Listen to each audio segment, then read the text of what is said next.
Hey, and welcome to, I believe this is the BBA Today number 109. 109. That's one less than 110, so that'll be another big milestone measure. This is the BBA Today, the Brewster Baseball Association Today. I am Ron Collins. I am the general manager of the Pacific Division leading Bikini Krill, and I am here today with Kurt, again, as usual. Thank you, Kurt. Kurt is the general manager of the San Fernando Bears, who is the Pacific Division second place team by a gapping wide margin of a half of a game, which might as well be 100 miles. But it is the Pacific Division, the best division in baseball. So, Kurt, how do you feel about the two of us sitting here atop the Mount Everest of the BBA? Tick-tock, Ron.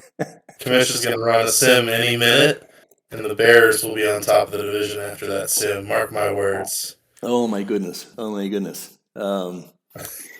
It is a really fun division right now. I think I didn't actually look through the rest. I think the Atlantic is the closest to this, but what was it?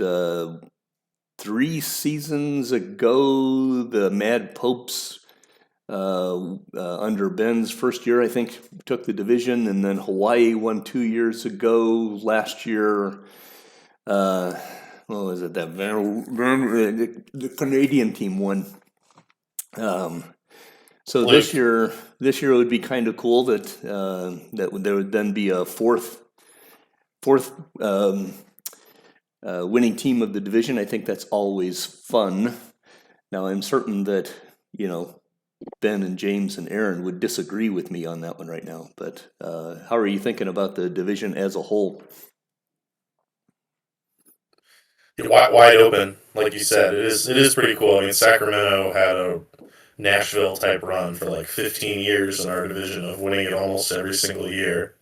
And now, I mean, like Portland is in the mix. Hawaii, I think, is going to bounce back. So there's a handful of different teams that can still win our division. And like you said, I think the Atlantic is similar.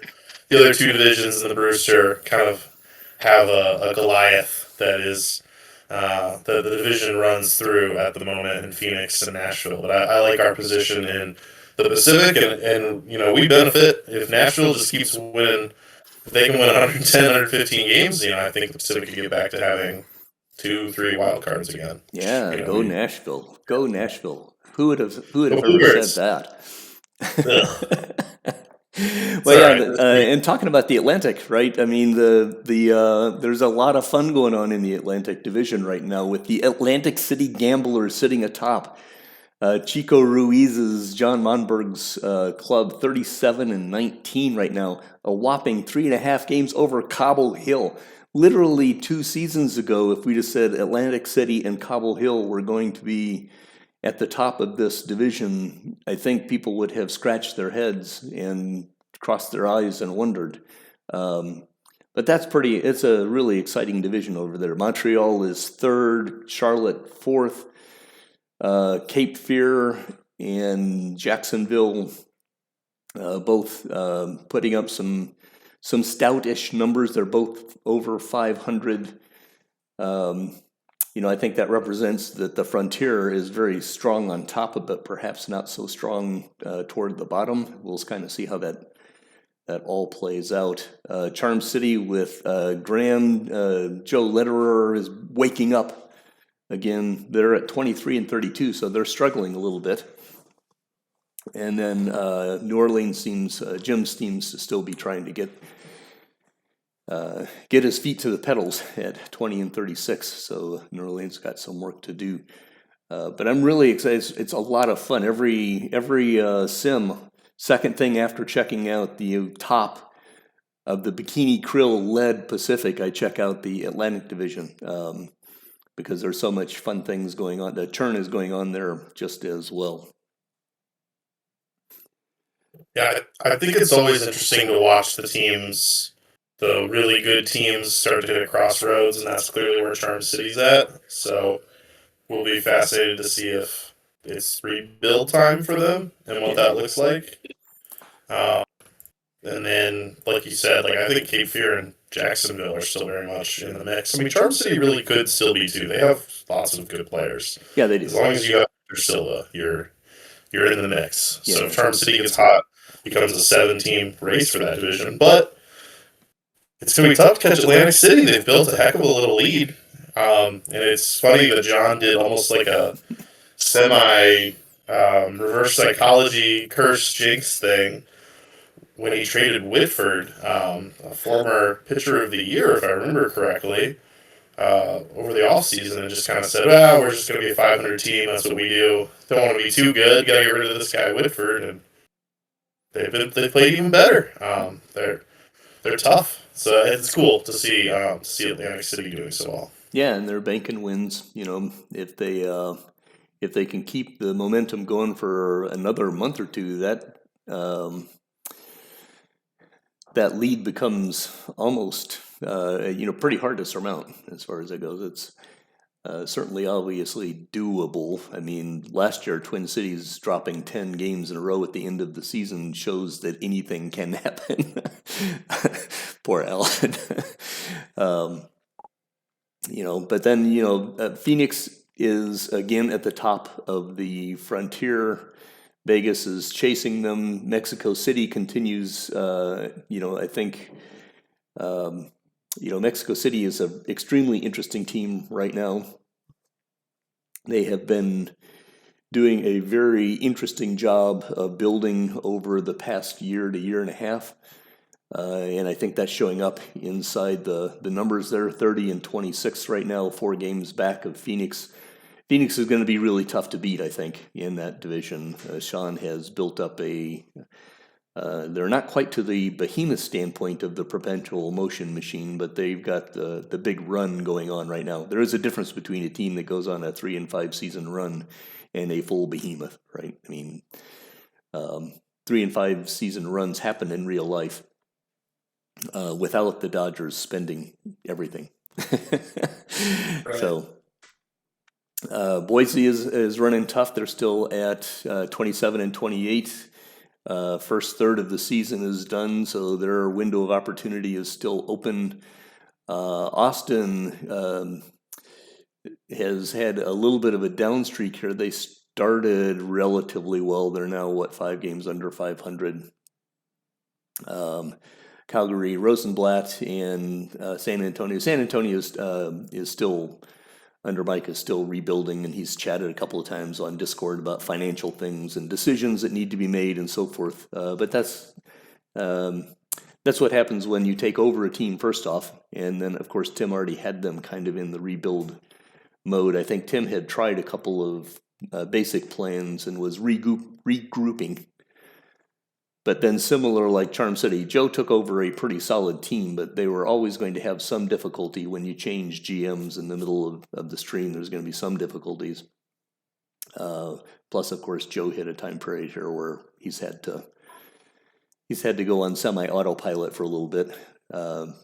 Per the team newses, Charm City is waking up again, but Mike Calvaruso is a fine general manager. I'm going to guess that San Antonio is going to have another season or two of fallowness, and then whatever Mike's plan will be, we'll come out and see what happens. But that means for 2065, San Antonio fans are probably taking the quiet route. But yeah, I admit I have a hard time seeing anybody, including Las Vegas, beating Phoenix for a division title in the Frontier. And the big question will be how much does the Atlantic Division beat each other up, and how many teams then can the Frontier slide into the postseason? Pardon me. Goodness. Nothing like coughing into the mic. Do you have a dark horse in the Frontier as far as that is concerned, or I'm feeling like the top 3 or 4 are the top 3 or 4 in the Frontier? I'm not really buying anybody, I don't think, other than Phoenix and Vegas, and Vegas is probably more of like a second, third wild card type team than division winner. So I kind of think Phoenix is going to run away with it. Phoenix has a ton of depth on the position player side and in the bullpen, where Sean's able to just kind of be like, oh, well, this is now my 8th best reliever. I'm going to trade him and call somebody up who's just as good. He's done the same thing with the corner outfield spots. They need starting pitching, but there's really no reason why. Like you said, they're probably on more of a 3-5 year run than becoming a behemoth. I don't know if Sean's got the interest in all of the finances and organizational stuff. I don't know if that's his goal, or I mean, I think he'd be happy to win 2 or 3 titles in a 4 or 5 year period. So I Titles. totally Who cares about titles? Titles, yeah, whatever. Division banners fly forever. But I think they'll trade for the starting pitching they need. He's mentioned, maybe Nick Rivers is now his 4th starter, but he should trade for a good pitcher in his 5th slot for the playoffs. He can wait till August and pay the lowest price possible for that pitcher. And once he does that, he'll be a 105, 110 win team heading into the playoffs, I think. Yeah, especially now that he's jinxed Rivers by doing the team news thing, right? So. True. Yeah, maybe it'll. Rivers doesn't seem to be the same pitcher he was when he finished up his first stint there in Phoenix. I can speak from firsthand experience. I don't think he's as bad as he's been, but there's no reason to let him start a playoff game or anything like that. Yeah. Go ahead. No, I was gonna change gears to a different team. So if you had a thought on Phoenix, no, go ahead. All right.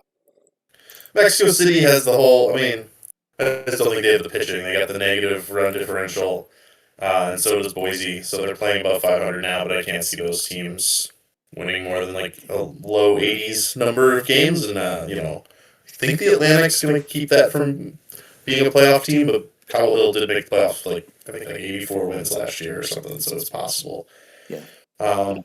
Austin is interesting because they're doing the opposite of what they did last year. Last year they kind of overachieved with a negative run differential, and this year, just eyeballing it, but they're like 6th or 7th in the league in run differential, plus 35 runs. So Chuck has kind of started to figure some things out. It seems like in both the run scoring and run prevention part of the game. Run prevention's been kind of a struggle for them. So they could turn things around. They're my dark horse then, I guess. You know me, I love my metrics and numbers, and that run differential makes them, in my opinion, the sort of obvious choice. And the other team I was just going to mention is just Rosenblatt. I'm just kind of surprised. They made the playoffs in their first year within their new GM, Justin Niles. And then they kind of struggled last year, and they're struggling again. I thought he had thrown together, done what he's done a million times, which is just like very quickly turn the team around. They had a good farm system that was deep, so I figured they would just start filling holes with their farm system and just take off. But that hasn't really happened, and they're really struggling. They're actually last in the division in run differential, so I don't think that is a playoff contender. Yeah, and I think the pitching question is extremely interesting in the Frontier because, as I recall, and I haven't checked I didn't update in the last year or two. I don't know if anybody changed their ballparks or not, but the Frontier is the most offensive, prolific set of ballparks, and so it can really kind of shred arms. On a team by team basis, I don't look at ballparks as being that dramatic, but if you do have a bandbox of a ballpark, it's going to, number one, make your pitchers look worse than they are, but number two, pitching depth becomes more important because guys get shelled more often. They come out suddenly. Your bullpen needs to be bigger, and so that may be something that in my without having talked to him about it, I should if I had the opportunity, I would talk to him again. Chuck in Austin, I think, has been doing quite a bit of learning on the pitching side of things. I don't know if Rosenblatt's pitching is quite strong enough in the overall situation to really make things work there in that division because it is so strong offensively. But then you also have Vegas with their two super rookies that we may end up chatting about here a little on. I mean, they're like the old A's Bash brothers, right? with McGuire and Canseco. All of a sudden, you've got these two kids are beating the heck out of Frontier pitchers. So I don't know. It's an extremely interesting division right now from that aspect. To me, anyway, it's where my brain goes when you look at run differential and things like that. The run prevention is a bigger deal to me in the Frontier than it is in some of the other divisions. Yeah, like in my head, that's the Hitter's Paradise division, and we're the Pitcher's Park division, and then the Heartland and Atlantic are mostly more neutral, and obviously there's a little it varies from team to team, but that's like roughly Right. that's like the stereotype I have in my head. Is that how you think of it too? Yeah, I think it's fair enough. Yeah. Then as we turn our heads toward the Heartland, I'm sorry, something caught in my throat there. You must be thinking about the Heartland or something like that. That division over there. I think the Heartland is a extremely fascinating division to me right now because literally all the teams are strong-ish, right? I mean, Rob is moaning on Discord about Yellow Springs not doing as well as he expected them to. Madison had a huge jump out of the gate and has started to come back back to the ground a little bit, but they're still 27 and 29, so they're only 2 games under 500. Brook Park is a respectable little team. Louisville at 25 and 35. I feel like they are underperforming. I was looking at them; they're 3 and 7 in their last 10, so they've had a bit of a down week or two, and early in a season, 1 or 2 down weeks make things look ugly. Chicago's pitching is still as good as Chicago's pitching has ever been. Twin Cities is just a really super strong team all around. They were up at the top there for a bit. Des Moines is gonna always hit well, it seems like. And then of course you got the Trashville there in Tennessee that 35 and 19, top of the division. I think Chad is always going to be in that conversation, even now that other teams are beginning to catch up. So it's a really strong division, and I have no idea what to expect when it comes down to it, except I will project Nashville will win it, simply because you got to beat the champ, and I don't see anyone at this stage yet beating the champ, but it's hard to say. Chicago beat them last year, so anything can happen. And Molina is still out. He'll be out for another, 3 weeks, I think. 2 or 3 weeks. So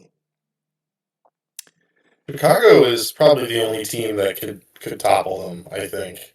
I again go to my run differential metric, and every other team in the division other than Nashville and Chicago, except for Yellow Springs, and this is why Rob is as frustrated as he is, has a negative run differential. So like they all have a flaw in some way. I think this will be the most interesting division in the next few months to watch for trades, because I think there's several teams that could make themselves over. Like Louisville could add pitching, Allen could add a superstar. Yellow Springs could do something. Des Moines, like Jesse's going to do something creative, I'm sure, and they need the pitching. So,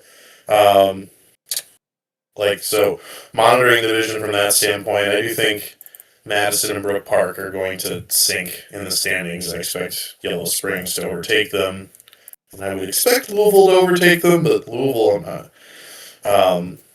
Louisville's such an offense-dominated team that it's tough to know. They have weeks where they just allow a ton of runs. Right. But yeah, Nashville has just the same really talented players they've had, and they have all the resources, and they can get all the answers that they need, whether it's from within or if Chad needs to make a trade, they can rely on their huge financial advantage. So Nashville and Chicago look like kind of like lock playoff teams. The question becomes, what do the other teams do to get themselves in the mix to compete with all of the like pretty good teams that the Pacific has that are going to kind of beat up on one another and probably result in a handful of us all winning like 87, 88 games, since that starts becoming the point that the Heartland teams have to hurdle if they want to make the playoffs. Yeah. And I mean, in the Louisville camp, I kind of I feel for Brian. I think Brian is continuing to try to build something on the pitching side. 2 years ago or whatever, when he picked up Akers and Brown, that seemed like the exact right thing to do, and it kind of blew up on him, right? I watch what Louisville is doing, and I have sympathy for him in the concept of it feels the same thing that I do with my corner outfielders. Every year I've got another idea going on with my corner outfielders, and I think, okay, we've got that problem solved. And 6 months later, you're going, well, that didn't work. But he's got a couple of interesting young pitchers going on right now, and so we'll see what happens. He needs something. Louisville needs something on the back end of the rotation to work out for them in order to move up. I tend to agree with you on Madison and Brook Park. I think they've had a nice little run, and I think they're building and doing some good things, but I think it would take some random luck for them to continue to be strong on the competition for 2065 anyway. Madison's pitching seems like it's growing as we go, and we'll see what happens with Carlos Cruz. That's a big deal. I do expect Yellow Springs is going to rise. Whether they will rise enough to make it into the playoffs or not is a interesting question, and perhaps even Valencia and Long Beach will have the biggest say into whether some of those lower teams in the middle teams in the Heartland make it into the playoffs or not, because I think that's one of the big differences is in the Atlantic and the Frontier have a similar balance concept in that the Atlantic has New Orleans not doing particularly well. Frontier has San Antonio not doing particularly well, so the wins-losses balance kind of goes there. The problem with being such a strong division in the Heartland is that you don't have any teams that are essentially getting beat up. And I expected Long Beach to get beat up again this year. I did not expect Valencia to I didn't expect Greg's Stars to get off to such a rugged start as they have. Now, they did lose Lucio Juarez before spring training, so that was a big deal. They've had a couple other injuries, but 14-42 in the Pacific. I know the Pacific has some pretty solid teams too, but that's a surprising number to me. Do you think that's going to... I don't know what to think about Valencia right now. They can't be that much worse than Long Beach, right?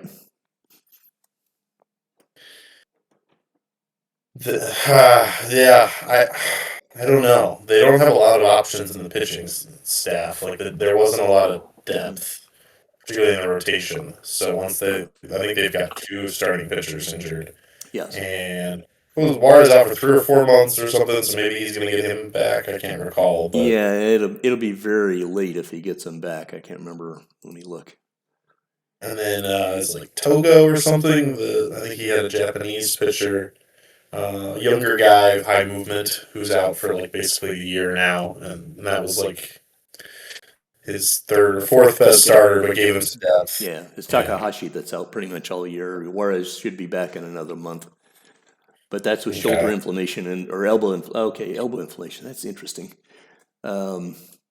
Usually, when I lose somebody for several months with shoulder inflammation, I kind of bank them out for the year because even when they come back, they tend to struggle. Is my anecdotal response. I'm not sure what to think of elbow inflammation. That's a OTP does some interesting things with its injury recovery mode. So anyway. Yeah, but Juarez is old too, so it'd be one thing if he was 27 and coming back from injury, but he's in his upper 30s. So I agree. I would basically count him out. So then they have to decide: do they kind of like start over? I don't think Valencia is a team that's going to be able to like position themselves for playoff contention next year. So like, Long Beach, I haven't poured over the roster, but they kind of benefit from the fact that Lane's just kind of throwing stuff at the wall right now.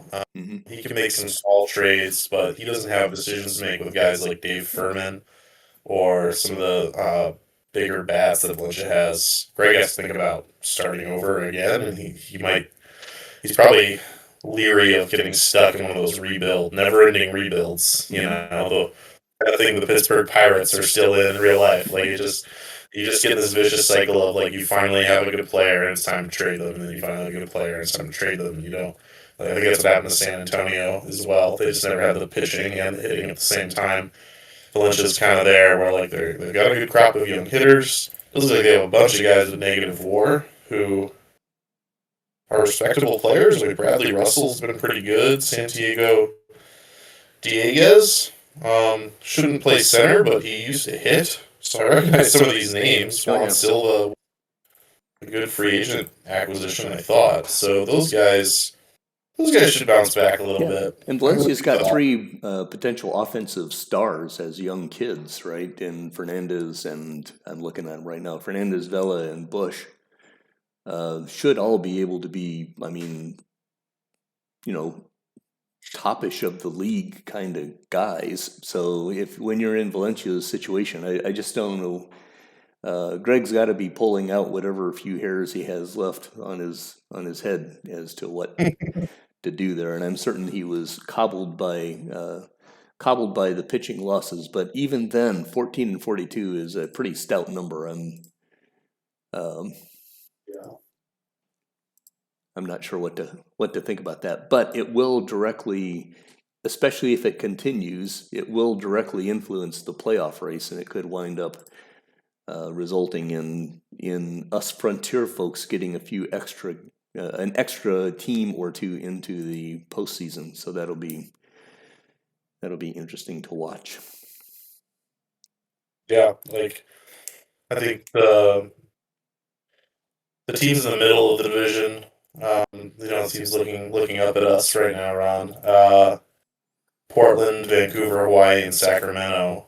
They kind of remind me of the middle of the heartland. Pretty good teams. Like, what will Sacramento do?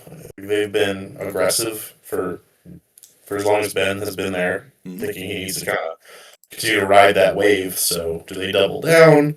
Does Hawaii start living up to their run differential type stuff? Does Portland fall off because of that? And then what? The wild card's always what will Aaron do in Vancouver? Yeah, one assumes that Aaron is going to mix and match his resources again, and so the team that finishes the year will be a different team than the one he has right now. Yes. And one assumes, in that sense, Vancouver seems like they will always be competitive to some level, and occasionally, they won the division last year, right? So, so it can happen, but then it also depends on the rest of the division perhaps not being as super strong as they were. Chris in Portland has made no bones of his difficulties with injury, and you look down his injured list. He's got torn UCL, rotator cuff, elbow ligament reconstruction, and a herniated disc on 4 pitchers, right? And they're still 31-24, so there's a lot of talent on that team. Unfortunately, they're probably not going to get at least 3 of those 4 pitchers back for the rest of the year. So that puts a lot of stress on a team, because I don't know that there's much left in the minors in the case of any more losses, right? So I would suggest that the next month to 6 weeks, getting to All-Star break is going to be a pretty big deal for Portland. If they are not in strong contention by that point, they may be in some trouble. But if they can make that happen, then perhaps they can eke out, especially in a Pacific Division with a couple of weaker teams right now. You never know what's going to happen there. So Chris is running around saying his season is over, but I don't think his season is over. I think he's on a tightrope right now. Tightrope. Yeah, his teams. I've felt like dating back to their Brewster championship have been. And I don't necessarily mean this is a negative thing, but it'll sound negative. Kind of stars and scrubs kind of team where they have some really, really good players like Alan Euchre, who are putting up huge WAR at a position where most teams are not getting those kind of contributions, and that's their big advantage. They've had some players who have really lumped on him. So Potochley is just kind of a back end starter at best now. He's having a terrible season with an ERA over 6. Or 5.92, but a FIP of 6.66, which is an omen. And then I really thought Esperanda, who's got in the bullpen now, who's still only 25 and has good ratings, he hasn't really done a whole lot for them. And then on the offensive side, the aforementioned Euchre looking mortal this year. He's got a 33 weighted runs created plus and an OPS of under 500, 495. He's probably going to hit better than that, but he's always kind of outperformed his offensive ratings. So is he going the same way as who's the catcher Vancouver has now that came from Long Beach? Atticus, right? That guy just kind of stopped hitting. I think Euchre might do the same thing in his early 30s here, where he's still valuable because of his defense, but the offense falls off. And then minor league age limits, only hitting 326 with 1 home run. That's not going to get it done at DH. He doesn't walk a ton. He doesn't hit a lot of home runs, so he doesn't have the slugging. So if those guys come back to their norm, then Portland will be fine. But I think Potochley, if I had to describe all three, I think Potochley is cooked. I think Euchre will still have value because of his defense and shouldn't have a sub 500 OPS, but I think his offensive game is semi-cooked. And then I expect gauge limits to kind of figure things out and come charging back, but he kind of needs all three for Portland to revive itself. Yeah, and I think that's a pretty fair assessment in the big picture. I think Chris is kind of a Stars kind of a general manager over his long career. He is not averse to putting a bunch of resources in 5, 6, 7 players and letting those 5, 6, or 7 players take them. And they often find themselves in the playoffs, and he's won Brewsters. So at the end of the day, that completely works. The downside of a Stars and scrubs, the Stars and borderline guys idea is that if the Stars don't align, then it ends up not looking very good, right? Or if you end up with a lot of injuries like Chris is having with some of them. So I would not count Portland out right now, but their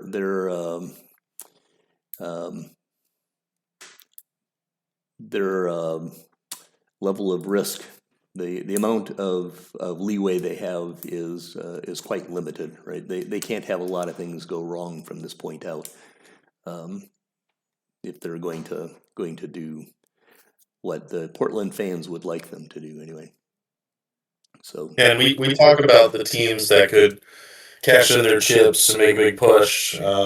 Sacramento, Yellow Springs, Louisville, Des Moines. Could one of these teams really turn their season around with big trades? But the other side of the coin is like, will one of these teams just say, there's too many teams in the mix. Now's a good time to sell. It's a seller's market, and we could see somebody just trade most of their roster for a bunch of prospects and say, I'm playing for 2067 or something. Yeah. So yeah.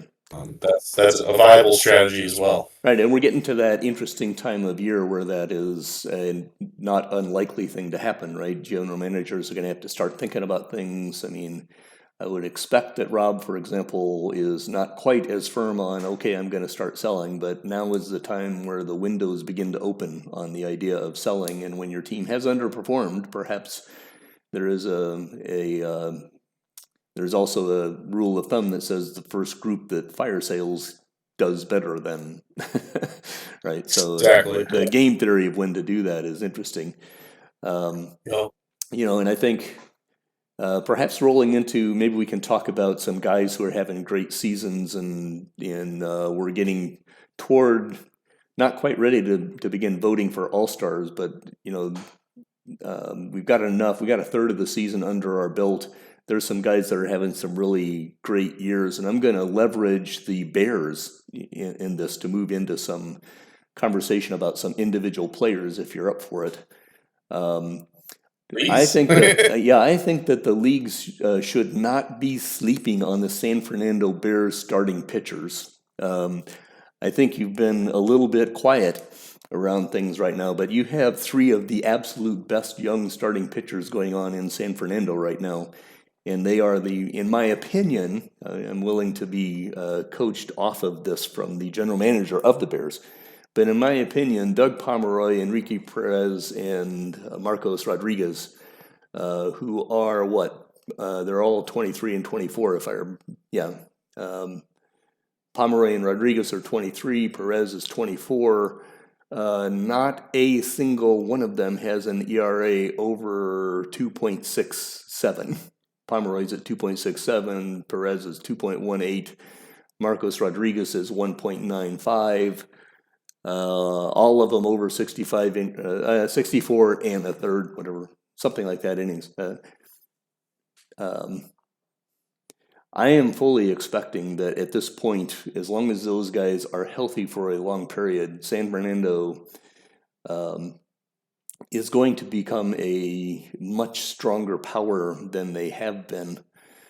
And I will be very interested, for example, to see if how many of these make the All-Star team.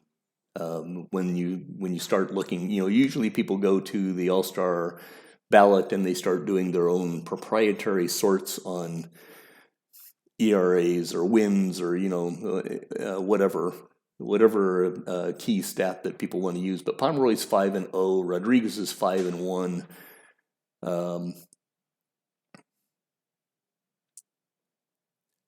I couldn't even. I'm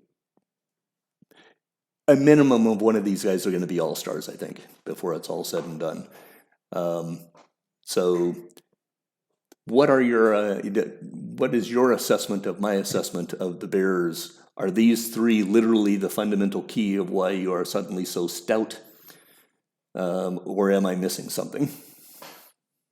No, that's right on, because that's what we were missing last year. I was like mixing and matching a bunch of pitchers that were all just sort of meh last year, and those guys all came into their own over the offseason trying to emulate the Cobble Hill model from last year, where Cobble Hill was kind of carried by three really good young starting pitchers. And I think Pomeroy will be rookie, and Rodriguez will both be rookie eligible too. So they're both should be in the mix for like rookie of the year at the end of the year. I don't think any of those guys is like a best pitcher in the league type pitcher. I think they're all just pretty good. So one or two will have good years and take turns kind of being my ace pitcher. But we've got a pipeline of starters, so I shouldn't have to pay for starting pitching like I did with Nick Rivers and his 2-year, $30 million contract. I shouldn't have to do that again for a while. But injuries will happen. Ratings-wise, Brent Chappell should be kind of in the mix with those guys, but he looks like more of a back-end starter right now. He's got to figure out his changeup. I think he's got bad splits. Those three all have good splits to either side of the plate, so they should be pretty consistent performers. But I'll need offense and bullpen to go with them, because they're obviously pitching way above their heads with these really low ERAs. I don't think any of them are quite like that. I don't prioritize stuff, so none of them get a ton of strikeouts, and I just assume in my park that will lead to some bumps in the road at some point. Yeah, I don't know. I mean, they're striking out enough. right? Yeah. I think that as a general rule, for starting pitchers in particular, stuff is overrated.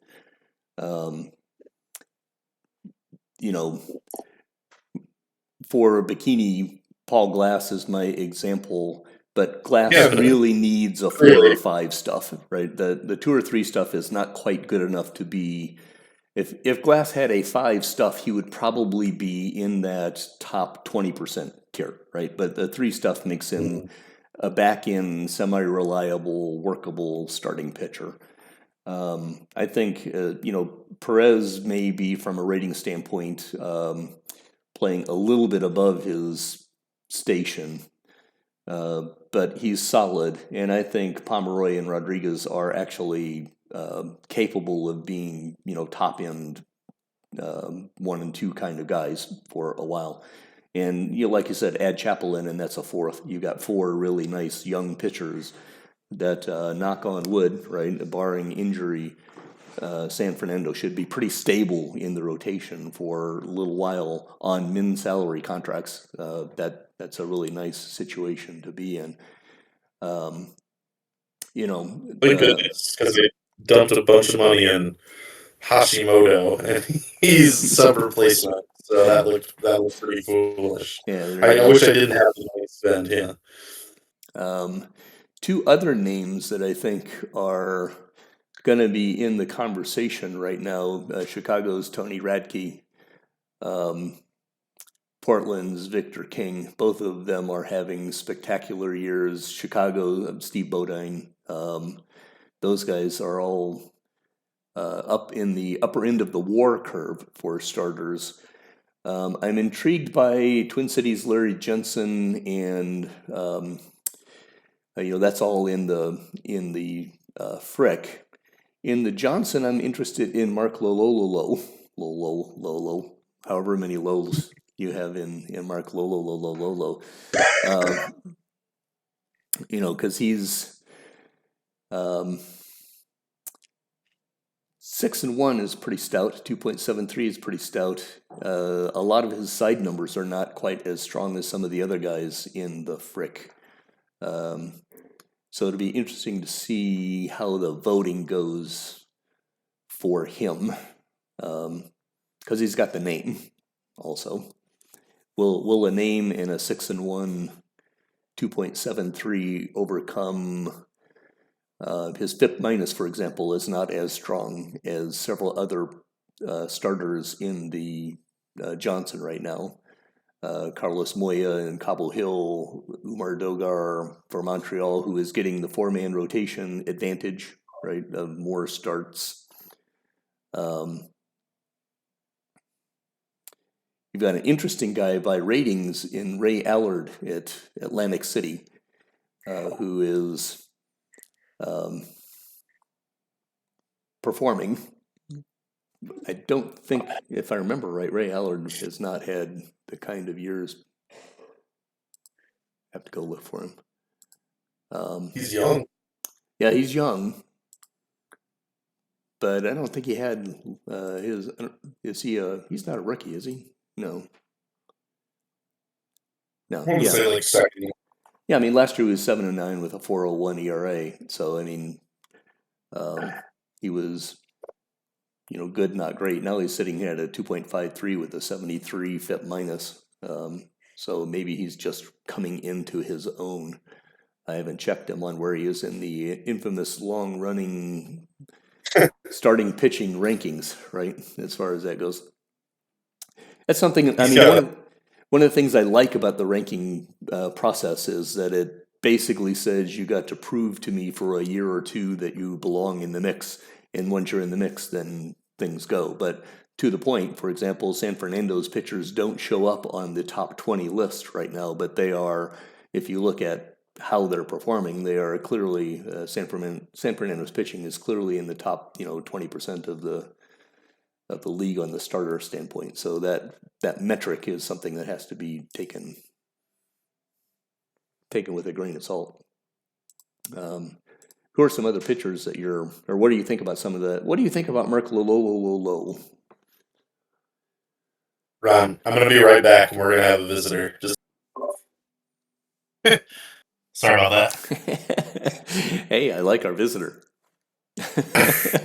Well, I think we've talked for exactly an hour, and I got my hour. Thank you, Ridley.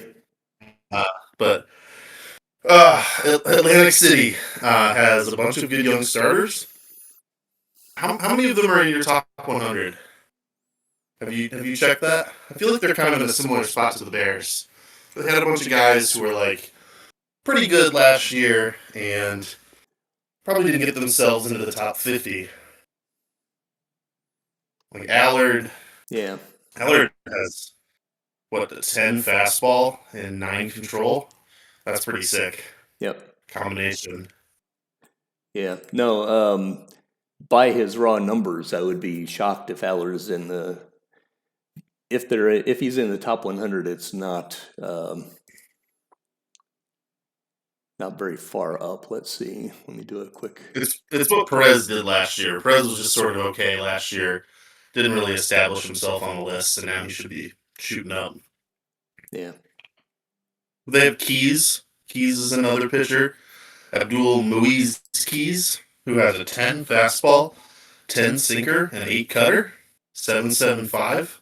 Control is always going to hurt him a little bit, but it's another starter who, like, is 24 years old and is a big reason why they're doing what they're doing. And then another name that stood out to me that I didn't hear you mention is Miguel Hernandez, a rookie from Mexico City, 22 years old, 3.2 FIP, 2.93 ERA, already been worth 2 WAR. He's pretty sick too. He's not quite filled in all of his pitches. He's 2-pitch pitcher essentially, so that's kind of interesting because his third pitch is a 3 overall changeup. But he looks like he's going to be a problem for those Johnson League teams for a while too. Yeah. So that's another name to look out for. Yeah. Of the Atlantic City pitchers, 3 of them are actually in the top 100, but they are all under 72. McKim is 72, Allard is 77, Weller is exactly 100. So in that sense, the metric that particular metric is still waiting to see if they become real names, right, before it's all said and done. So it's definitely... Weller was a former number 1 overall pick, it looks like, who's got pretty ridiculous pitch arsenal. So that'll be something, a name to watch. It might get stronger as the year goes on because they've got some regression candidates to in Atlantic City. McKim just kind of stinks, but that'll be a big deciding factor, I think, is which of these pitchers mature and stay strong down the stretch here at the end of the year and help lead their teams to the playoffs. Yeah, and I think McKim is an interesting conversation, and maybe we can leverage that into the question of kind of player evaluation. And we've had some conversation between you and me on the board around the prospect grading systems of A's, B's, C's, etc. McKim is an interesting one, and because he's performing well-ish, right? I mean, he does rank in the thing because he's been around for a little while and he's not been injured, and so he's, the best ability is availability. You look at his numbers, and his ERA plus has been essentially league average or a little bit worse. His FIP minus has been essentially league average, a little bit worse. But he's a 5.5565, and you said, well, he kind of sucks. He's not so good.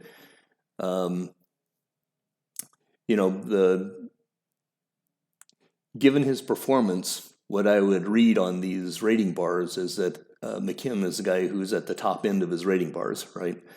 And so he's a workable. He's a guy you can plug in, And if he were at the back end of San Fernando's rotation right now, you'd say that's a workable guy. You can plug him in.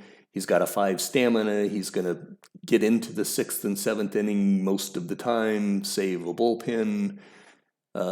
He'd be a workable, valuable pitcher, right? And I think in the context of some of the other guys that Atlantic City has, he can work out too. But if his rating bars, I would call him in this conversation kind of the A through D rating things, right? He works out to be kind of like a C minus, C plus, right? His ratings, his 5s don't immediately jump out and say that that's what he is, but in his performance, he's able to play in the major leagues. From there on, we'll figure it out, right? I liked you sent me a note thing on the guy's website. What's his name? The guy who came up with the... John Sickles. Sickles, yes. Yeah. I kept saying cells, and I knew that was wrong. So sickle cells.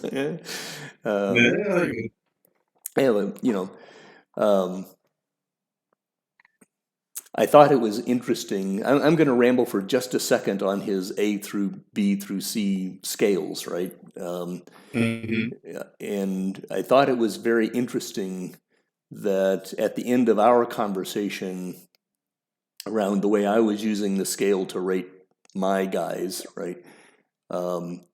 And you came up saying, well, you assess things at about a half a grade higher than I do, right? And I think that's a personal thing. I'm interested in talking about that a little bit more. But I also thought it was interesting in looking at Sickles' conversation and then going through, for those who are unaware, we should actually put a link to this inside on the show notes. You sent me a thing about prospects, and it gives his grading, and then he goes through the prospects. And one of the main things that is always difficult is what do you do with guys who are highly rated but really far away, right? And I see it all over the place in his ratings of real players. That's usually the place where things are the most wonky, right? Not completely, but for example, in his grade of a B prospect, some will develop into stars, some will not. Most end up spending several years in the majors, at the very least in a marginal role. At the very least in a marginal role is more like a C, right? These are the guys who have something positive going for them, but who may have a question mark or a 3. The guys in marginal roles tend to be guys in question with a lot of question marks. So it's always kind of like, where does the B minus and the C plus start? And then the other aspect that, a few grade C guys, especially at the lower levels, do develop into stars. So those guys become A's, right? So if you've got a 70 in rookie ball or in A level, is that a C because they're so far away, but they might become an A?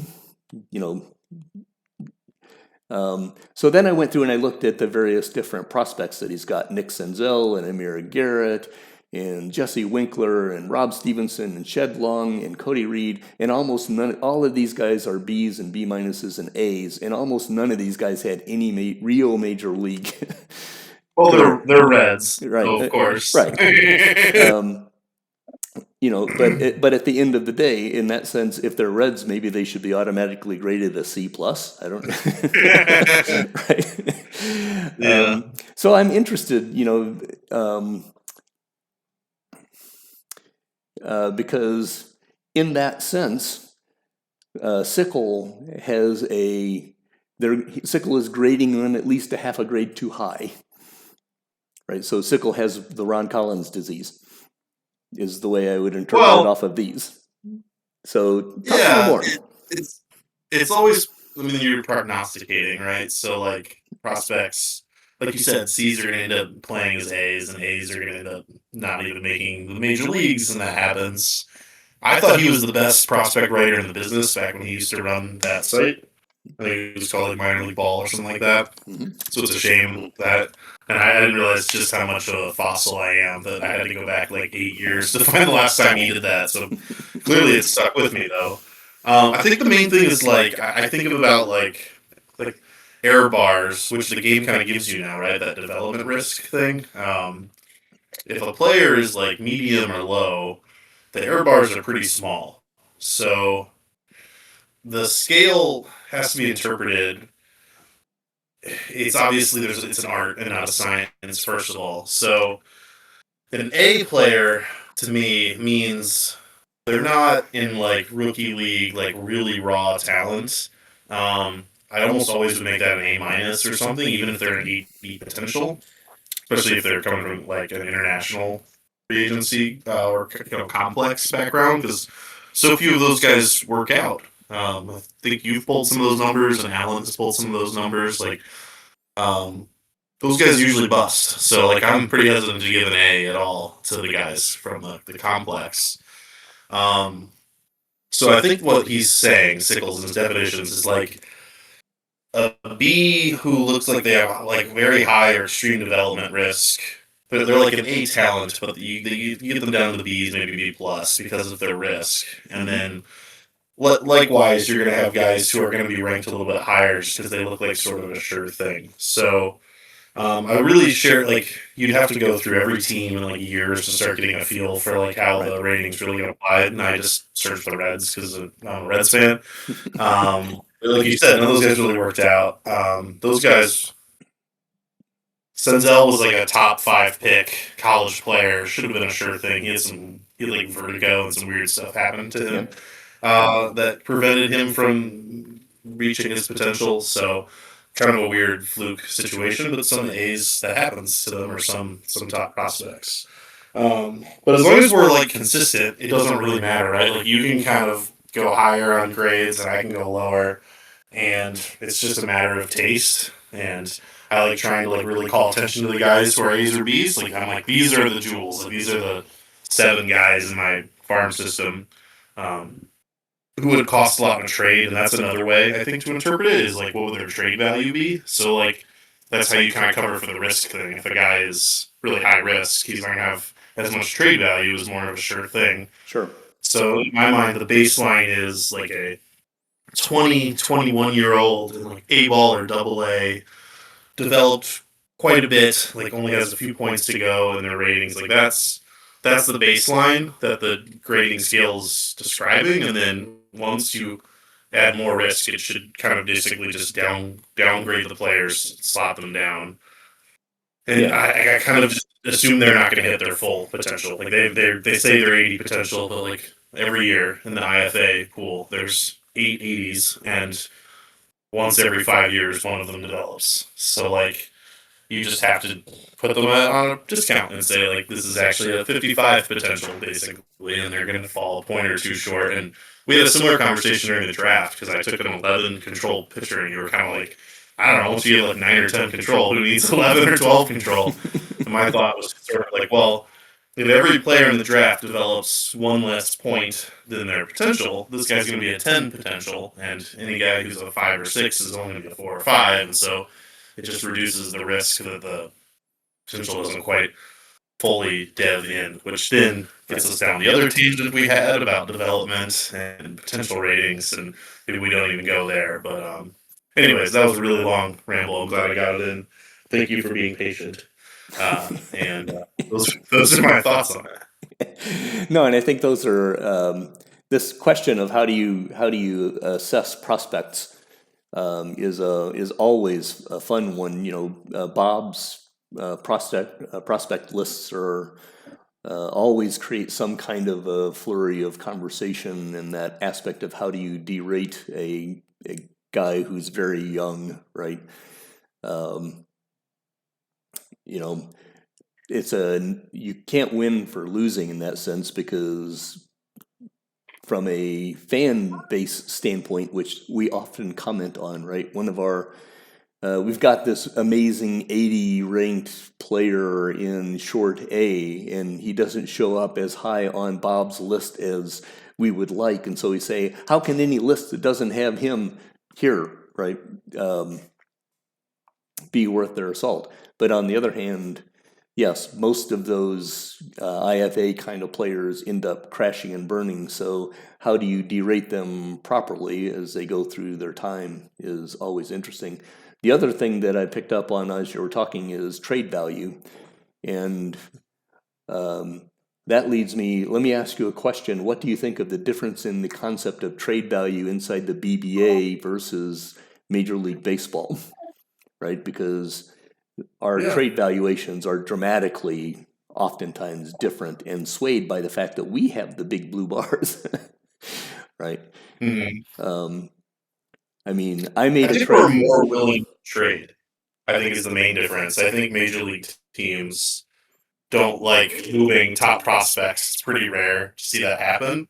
And to your point, like we know the potential of all the players, so there's not as much risk involved for us in moving some of those guys. Where if you had to just look at the stat lines and stuff, or rely on inaccurate scouts, it would be totally different. But I do think we mimic major league like prospects are valued very highly, and OOTP players talk about how if you play against the computer, the problem is they don't value the young players enough, right? Like that's kind of the challenge in playing offline. So that's the thing that makes the OTP managers good there. Sorry about all the sounds. No, I love it. I swear those are the baby and not me.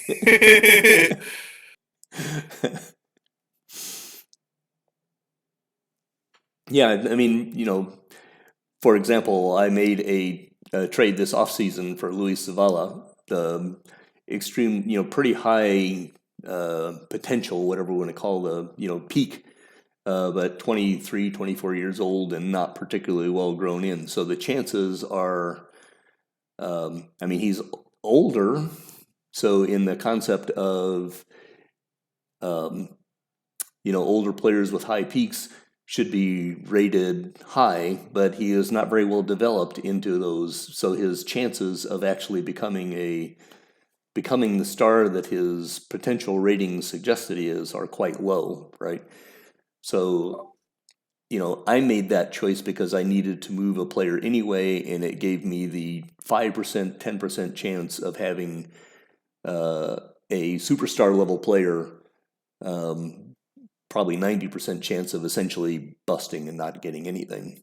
But so the cost benefit analysis of that, of what happens if it crashes versus what happens if he burns, or if he doesn't crash, if he grows in, is that was very high risk, pretty high reward kind of a concept. I don't know that there are that many deals like that inside the MLB, but I don't follow the deep trades in the MLB the way I do here. So I just thought it was an interesting conversation to have in context of, do we value players in the same way that a major league rating system values players, right? I think that's kind of what Bob is trying to get into with some of his rating schemes. The advantage is we have mathematical ways of going about things, that I would be willing to bet that all of the analytical systems inside all the Major League Baseball teams do something like that. But their information is coming in a little bit more subjective fashion than maybe ours is. I don't know. At least for players outside of their control. Players inside your control, they probably have a lot more physical data on, bat speeds and wrist strengths and whatever else kind of things that teams use to assess their own players. I don't know. Yeah, I think the game mimics, like the overall potential thing mimics real life pretty well, in that there's post-type sleepers, as they used to call those type of players. So that's kind of what Zavala is, I think. A guy who was a really big prospect, kind of got a lot of attention for several years. Everybody got kind of tired of him, never really hit his potential, and now you're hoping that happens. I I personally just don't really see that happen very often in the game. Bob was acquiring a lot of guys in his like mid-20s who had a lot of untapped potential, Right. and I just kept saying, "Can anybody send me an example of a guy that actually filled in at this point in their career?" And I haven't really seen it, so I'm pretty negative on. Yeah. Once a player's about 24, I think it's pretty much over. Obviously, guys bump later on, but I find that it's more often they just add potential than it is that they actually just reach their potential. Yeah. So I want. I'm very leery of prospects that are super raw on one end of the spectrum or have reached their like mid-20s and still need a couple of points of potential. I really, at this point, and this is evolving over time, the game keeps throwing us curveballs or versions change or draft classes. Like draft classes now are totally different than they were like 3 or 4 years ago. So like things ebb and flow. But right now, I really want guys who are like 20 to 22 and mostly developed and are just clearly on like a consistent linear developmental path. Right. And guys outside of that, just really not that interested in. Yep. No, I think 24 is probably the right age breakout, which puts Zavala right at that moment. And we'll see what happens. I analyzed. What a word is that? I analyzed that from my point of view of, like I said, I wanted to make a move with a player anyway. Totally. And so, like I said, I'm rolling a D20 and hoping for a 1 or a 2 right before it's all said and done. And so I think the prospects of Zavala actually hitting those are quite low. But then in the concept of judging them in relation to this structure, right, then there's the two questions. I mean, he clearly has the A-level capabilities per the numbers, right? But actually, there was another guy, Thomas Ramos, a center fielder that we talked about, or that I talked about, and you said, well, Ramos is probably done, which is fundamentally what my write-up said, right? But I still graded him as a B- or something like that, because if he hits, my write-up says, if you actually do hit your potentials, which is kind of what a B level-ish thing says, then you're a B. But if you do not hit your potentials, you're a 0, right? You're one of the two, right? And actually, Ramos is closer to his potential. It is more chance. Ramos has a greater chance of hitting his potential than Zavala does. Zavala's got a long way to go, right? Ramos only has like a point or so to go on all the things. So, but he needs those points. But if he doesn't, then he's got 5 and 4 rated skills, whereas Zavala can fall a point short of all of them. He's like a good player still. Yeah, but Zavala, I think, has chances of even getting a point or two away. I would make another argument in the concept of Ramos could actually play in the majors right now simply because he can play center field a little bit, right? So he could actually be a fifth outfielder. He'd be a 0 offensively. And so in the concept of that, in the C, he'd be a C kind of guy, right? These are guys who have something positive going for them. He's got defense going for them.